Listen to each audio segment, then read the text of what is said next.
Okay, Elimination Chamber 2017. Even though there wasn't one in 2016, but there was one in 2015, so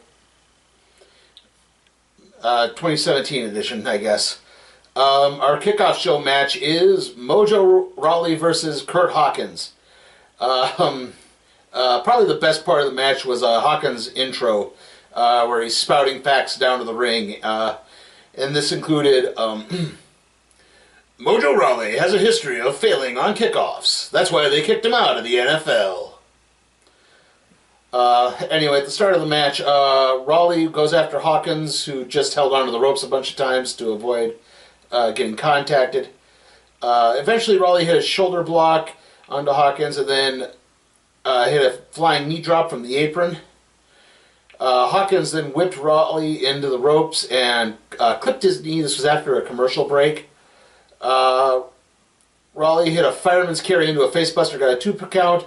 Hawkins got up and hit a downward spiral for a 2 count. Rawley then hit a running right hook and followed it up with a tilt-a-roll slam for the 3 count and the win. Wouldn't quite put this into the category of a squash match, but yeah, just a ultimately forgettable match right there. After that, on the show proper, our first match, second match, first one on the show proper, is Becky Lynch versus Mickie James.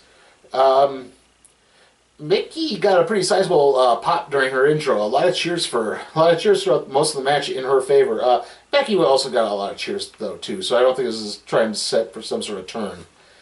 Early on, the two tied up and they immediately just started rolling around. Eventually, they rolled out of the ring. Becky went for an arm wrench. Mickie cartwheeled out of that and got into a hammerlock. Becky had a flying forearm from the ring apron. Mickie had a DDT for a 2 count. Mickie then locked on a bridging hammerlock. She eventually modified that into kind of a Cobra clutch type maneuver.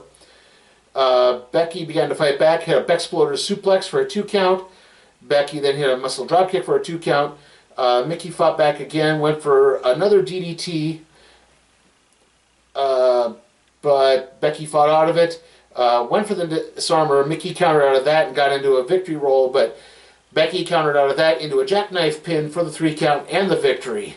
Both these women are top workers, so the match is not bad by any stretch of the imagination. So overall, it was a pretty good match. Pretty good storytelling throughout. Thankfully, while there were a few high-impact moves, there weren't a lot of it. I think a lot of times, especially with Becky, it seems like her recent matches up into this have been really reliant on the over-the-top high-impact moves, and this one at least was a bit quieter, and I think they actually told the story better in this.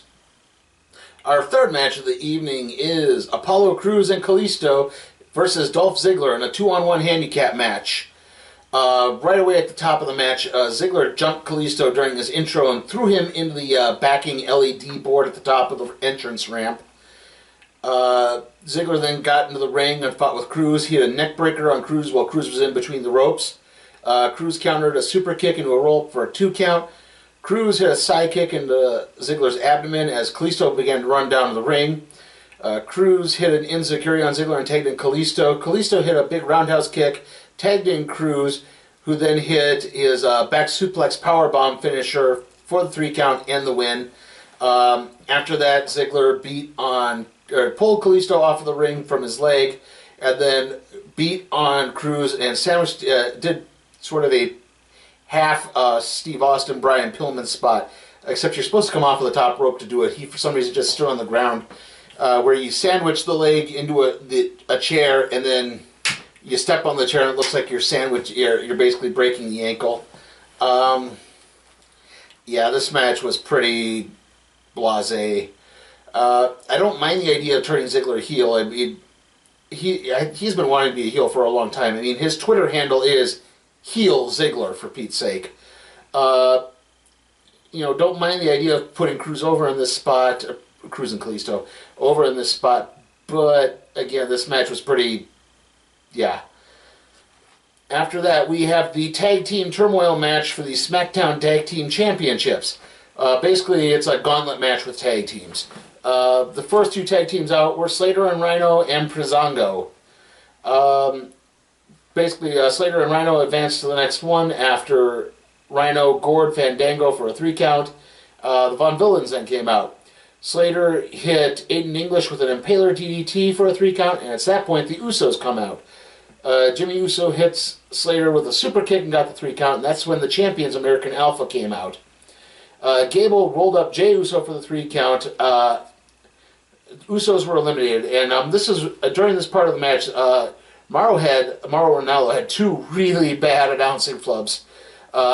This was the announce team had a comedy of errors tonight, all over the place. Early on, JBL was making his entrance to for the kickoff show match. They do the announcers come down the entrance ramp to the theme music, and JBL apparently tried to do a little dance as he was coming down the ramp and slipped and fell. And still probably not the worst thing that happened to JBL in the last couple of weeks. If you know what happened to his Twitter account, I won't go too far into that. Yeah. Let's just say he inadvertently broadcast something that probably didn't need to be broadcast. Anyway, Mauro Ranallo then had a couple of really big flubs, as I was saying. He called the Elimination Chamber a hell in a cell. And then he also mentioned how the Usos had been twins for a long time. To which JBL points out, they've been twins since they were born. Boy, that's bad. Anyway, the Usos beat up on American Alpha afterwards. At that point, the Ascension came up. The Ascension immediately hit the follow man on Jordan, only get a 2 count. Gable broke the pin up. They had another double team move on Jordan, got a 2 count again. American Alpha then got in. Jordan fought back, tagged in Gable, hit the Grand Amplitude for the 3 count and the win. American Alpha retained. Overall, pretty good match. A couple of drag points in the middle, but I liked a lot of it. Utilized a lot of the tag teams on SmackDown in something other than another 10-man tag, which I'd say is at least a step in the right direction. Okay, our next match after that is Nikki Bella versus Natalya. Natalya basically did a lot of chain wrestling early on. Had a couple of takedowns on Nikki. Nikki fought back and locked on a knee bar. Natty shoved Nikki into the ring post on the outside of the ring. Throughout the whole match, Natalya was mocking John Cena, doing the "You can't see me." Natalya stomped on Nikki's stomach a couple times and then slammed her leg into the mat. Nikki fought out of it, locked on the STF, but Natalya got to the ropes. Nikki hit a forearm smash for a 2 count. Nikki then hit a pretty good-looking spine buster for a 2 count. Natalya hit a superplex, didn't get a pin, but she did go for the sharpshooter. Nikki managed to counter that into an STF. Natalya got to the ropes again, and then both women kind of tumbled to the floor. They started brawling on the outside, and then neither of them beat the 10 count back in the ring. Double count out. Yeah, this was a pretty pedestrian match. Decent, okay storytelling. I mean, Natalya is a really good worker, and Nikki can be a pretty good worker at sometimes, but you can start. I'm starting to see how her neck is really hampering her. The prevailing rumor is that she's probably going to retire after WrestleMania this year. They did a backstage vignette a couple matches after this where Nikki was doing an interview. Natalya jumped her, and in the midst of this, they knocked some sort of makeup powder into Maurice's face because they're basically setting up a mixed tag match. It'll be Nikki and John Cena versus Maurice and The Miz at WrestleMania. And that would, the prevailing rumor is that's probably going to be Nikki's last match. Her neck, you could just tell her neck is not in good shape at all. I mean, sometimes even the simplest of moves, she's grabbing she's just, it's not good. Okay. Anyway, our next match after that is Randy Orton versus Luke Harper. Opening up, Harper hit some standing shoulder blocks and then went for a quick pin. Yeah, someone's coming in the door. Harper slammed Orton's head off the announce table. Harper went for a top rope move. Orton knocked him to the outside of the ring. I'm sorry. Orton then hit a back suplex onto the announce table. Orton then locked on a rear chin lock, grabbed Harper's beard in the process of doing that. Harper hit a big boot for a 2 count. Harper hit a suicide dive, knocking Orton over the announce table, and then followed that with a back suplex on Orton through the announce table. Well, not through the announce table, but onto the announce table. Harper hit 2 super kicks and got a 2 count. Then he went for his discus lariat finisher. Orton ducked that, hit the RKO, got the 3 count and the victory. No real surprise here. Harper's a great worker. They're obviously breaking him off for the Wyatt family. I don't know what push he's going to get after this, but he hit the RK. Randy's got the momentum winning off the Royal Rumble. He's going to WrestleMania. I didn't see him losing this match, so. Okay, our 7th match of the evening is the SmackDown Women's Championship match. Alexa Bliss versus Naomi. Right at the start of the match, Alexa flicked her gum into Naomi's face. Alexa countered a top rope move with a hair toss. Alexa countered a bulldog and sent Naomi face first into the ring post. Alexa hit a top rope arm drag, which Naomi countered into a crucifix pin. Naomi managed to fight back, hit a blockbuster for a 2 count. Naomi then hit a rear view for a 2 count. Alexa hit her flipping knee stomps to a 2 count. At this point, Naomi fought back again, went for her split-legged moonsault finisher. That's her new finisher. Alexa countered out of that. She then got a pin, tried to use the ropes as leverage, but the ref spotted it. Alexa then went for her Twisted Bliss finisher. Naomi countered that, hit the split-legged moonsault for the 3 count and the win. The new SmackDown Women's Champion is Naomi. A lot of cheers all around. Some "you deserve it" chants got up there. A pretty good match. Definitely probably the best women's match of the evening. Sorry. Like I said, best women's match of the evening. Naomi being champion might be a little too soon. I mean, I don't know how they're going to go into WrestleMania. Kind of with all the women's matches throughout this, they were cutting back to Carmella and James Ellsworth looking on from a skybox because Carmella was part of the kickoff show team, and then Ellsworth interrupted her and said, "Oh, I got us a skybox," and she's like, "Okay, you bought us a skybox? Why? We're here already." And then after every women's match, they would go up to the skybox, and Carmella would just kind of quip something about, "Oh, this is, I'm better than this person, I'm better than this person, I'm better than this person." I kind of dragged the show down a little bit too. And that leads us to our main event of the evening, the Elimination Chamber match for the World Championship. John Cena versus AJ Styles versus Dean Ambrose versus Baron Corbin versus The Miz versus Bray Wyatt. Cena and Styles were the first 2 entrants. Styles threw Cena into the corner, then put him in a torture rack.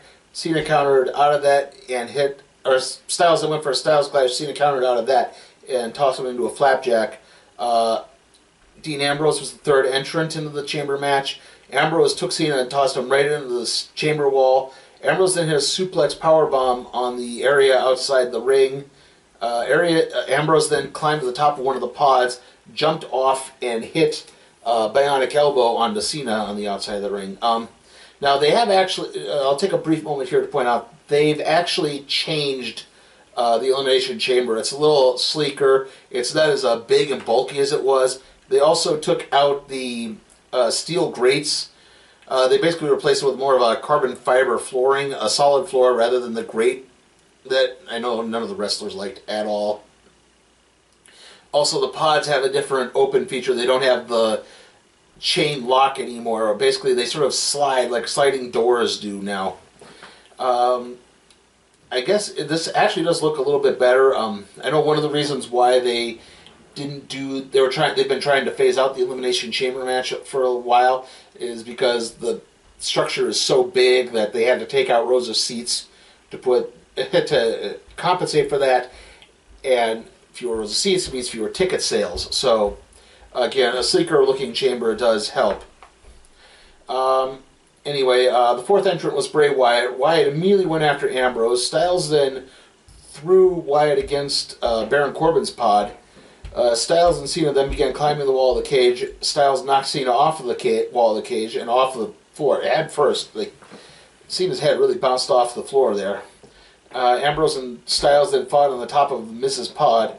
Then there was a triple superplex with Wyatt on the ground, Ambrose on top of Wyatt, and Styles on top of Ambrose. And they all just fell down really hard.